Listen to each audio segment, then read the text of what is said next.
એને અટકાવવા માટે આપણે બધાએ ભેગા થઈ એકમત થઈ અને આપણે એમને કહી શકીએ કે ભાઈ આ બંધારણ છે એ ફક્ત આપણે દાસકા ગામનું નથી.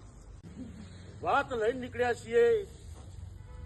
ચાસકા ગામના સાહેબશ્રીએ વાત કરી કે ભાઈ ઉત્તર ગુજરાતના તમામે તમામ ઠાકોર સમાજને બંધારણ કર્યું છે. એટલે વાત લઈને નીકળ્યા છીએ આપણા સમાજના બંધારણની.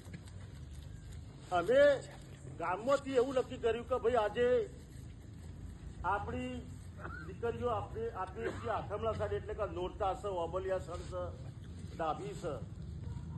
હવે ડાભી ગામની અંદર નોરતા ગામની અંદર જે 12 પરો કહેવાય કે નોરતા ગામનો 12 પરો કહેવાય, 12 ગામની અંદર બંધારણ થઈ ગયું છે કે ભાઈ આપણે દીકરી આપવી તો પણ આટલો દાગીનો લઈ જવું અને લાવવી તો પણ આટલા દાગીના લઈ જવા. હવે જો આપણે આ વસ્તુમાં દાગીના બાબતની વાતમાં નહીં જાગીએ તો કાલે સવારે આપણા ઘરે એ લોકો સંબંધ કરવા માટે આપણી દીકરીને આપવાના જ છે. હવે એ લોકો એમ કહે છે ભાઈ અમે 3 દાગીના લઈને આવીશું જવીરભાઈ અને આપણે કહેશું ભાઈ અમારે 7 દાગીના જરૂર છે તો કાલે કહે ભાઈ તાણ અમારે તમારી દીકરીની જરૂર નથી. આ પ્રશ્ન એને ઉભો રહે કે ના ઉભો રહે? બાકીની વાત કરીએ કે ચલો આપણે લાવીએ છીએ ચરાડુથી, લીસથી, આચોલથી, રોમપુરાથી.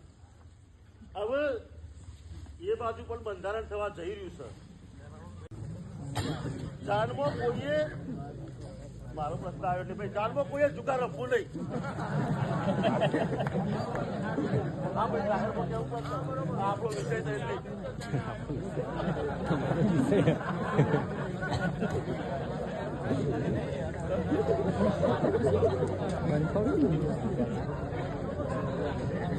લગ્ન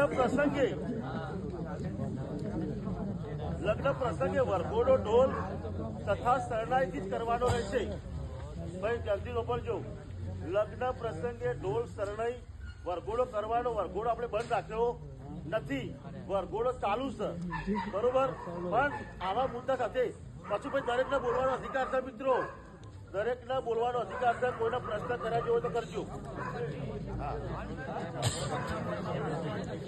ધાર્મિક પ્રસંગે મિત્રો, ધાર્મિક પ્રસંગે કોઈ પણ માતાજીનો અવસર કરો એટલે ઘરે તમે ડીજે વગાડી શકો છો. કોઈ પણ ધાર્મિક પ્રસંગ કરો, હવન કરો, ગરબા કરો તો ડીજે વગાડી શકો છો.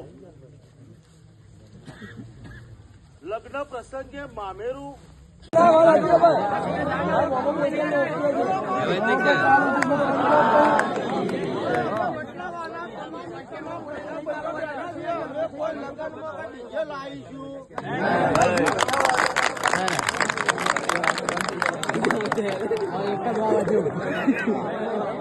આપા બધા